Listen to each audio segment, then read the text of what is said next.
सवाल है कि बच्चों के अकीके में बड़ा जानवर करना कैसा है। अगर हनफी है तो ठीक है, अगर वो अहले हदीस है तो ये चीज़ सुन्नत के ख़िलाफ़ है, बिल्कुल सुन्नत के ख़िलाफ़ है। हज़रत अबू बकर के बेटे थे अब्दुर्रहमान बिन अबी बकर, उनकी औलाद नहीं हो रही थी।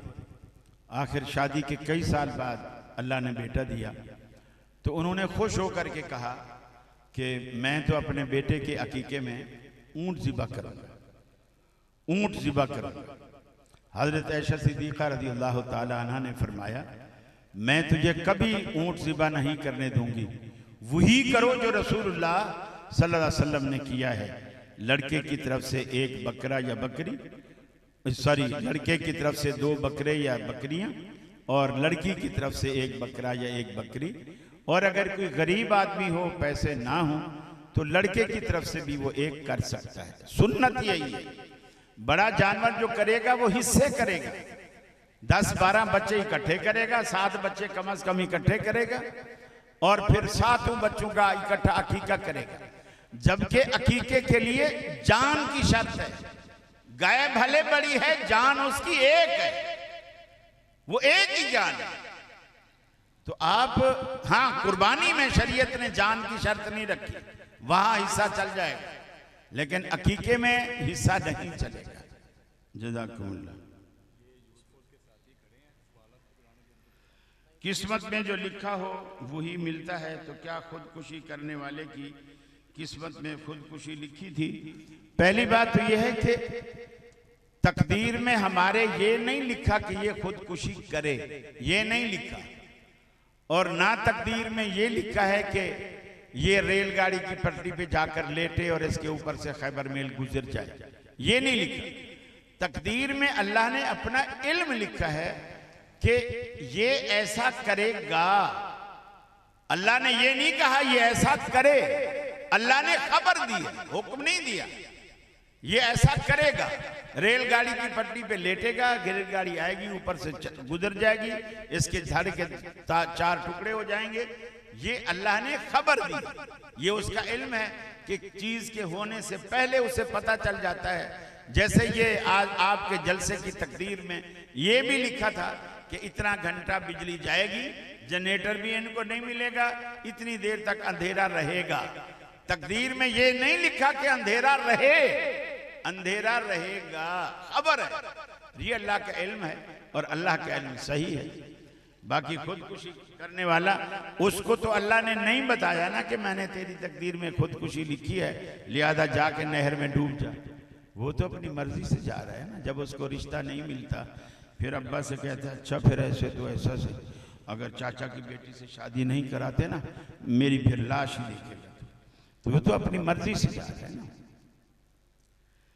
अहले हदीस एक मजहब है या फिरका है? आप कह सकते हैं मजहब भी और आप फिरका भी कह सकते हैं, इसलिए कि रसूल अकरम सल्लल्लाहु अलैहि वसल्लम ने जिन 73 फिरकों का नाम लेकर के कहा कि 73 फिरके मेरी उम्मत में बनेंगे, व तफ्तरिक उम्मती अला 73 मिल्लतन, मेरी उम्मत के 73 फिरके बनेंगे, कुल्लुहुम फिन्नार, सारे दोज़ख में जाएंगे, इल्ला मिल्लतम वाहिदा, उन 73 में से एक फिरका जन्नत में जाएगा। तो जो जन्नत में जाने वाला है वो भी फिरका है। हाँ, आप यूं कह सकते हैं कि इंशाअल्लाह इंशाअल्लाह अहले हदीस नाजी फिरका है, जो जन्नत में जाने वाला फिरका है। लोग इस्लाम से अगर कोई कहे कि ये फिरका नहीं, तो अल्लाह के नबी सल्लल्लाहु अलैहि वसल्लम की हदीस ये है कि मेरी, जो मैंने सुना दिया वही बात है कि मैं मानता हूँ। पंजाब वालों का मुझे पता नहीं है, मैं कराची वाला मानता हूँ। सवाल और जवाब की निशस्त में हमारे उलमा किराम से एक ही सवाल के मुख्तलिफ जवाबात क्यों मिलते हैं? इसलिए कि ये एक इमाम के मुकल्लिद नहीं है। जहाँ हदीस, कुरान, नसूस शरिया मौजूद होते हैं, वहाँ अहले हदीस का मौक़िफ़ एक होता है, वहाँ कभी फ़र्क नहीं होता। मसलन रफ़ुल यदैन में हदीस मौजूद है, बुखारी में, मुस्लिम में, तिरमिज़ी, निसाई, दुनिया की हर छोटी बड़ी हर हदीस की किताब मौजूद है। किसी अहले हदीस का इख्तलाफ नहीं है कि रफ़ यदैन करो भी ठीक है, ना करो तो भी ठीक, किसी का इख्तलाफ। आप जिससे भी पूछोगे वो यही कहेगा ये अल्लाह के रसूल की ऐसी सुन्नत है जिसका तर्क किसी सही हदीस से साबित नहीं।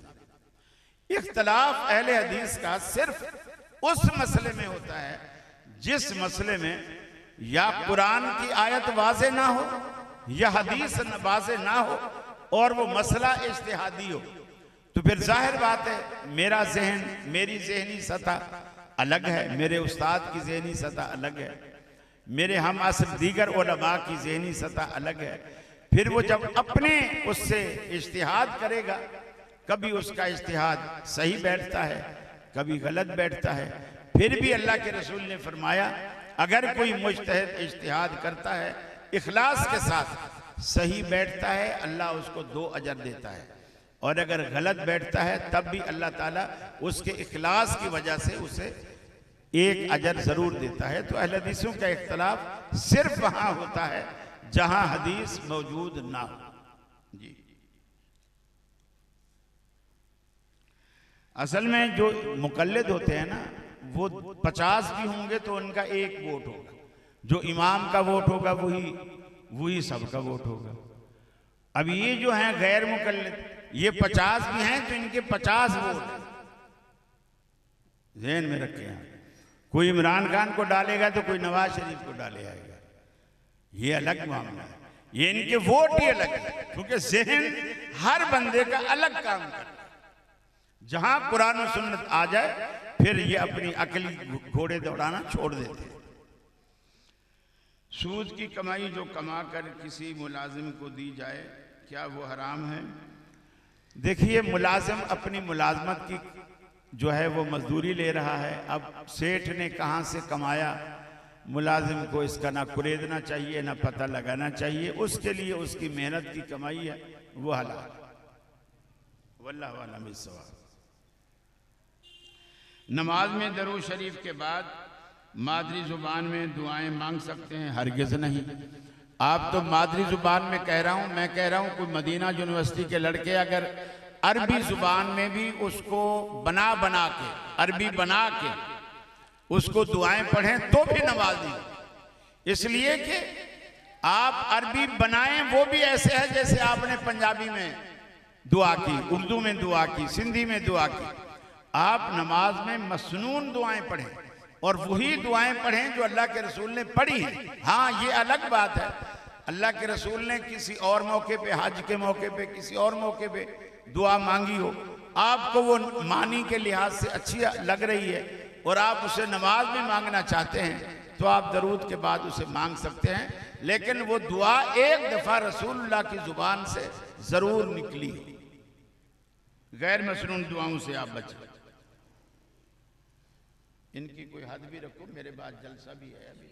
हाँ, क्या आपकी हदीस से हाथ छोड़कर नमाज पढ़ना जायज़ है? आपकी हदीस से? मेरी तो कोई हदीस आई नहीं। हदीसें तो अल्लाह के रसूल की होती और उसमें हाथ छोड़कर कहीं है ही नहीं। अगर होता तो अहले हदीस भी हाथ छोड़ते। सलाम यार सारे बैठे।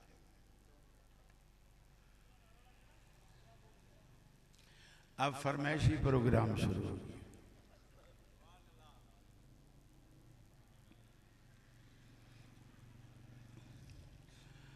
परवरदिगार आलम सुन ले दुआ हमारी, दुनिया में आज रख ले शर्मो हया हमारी।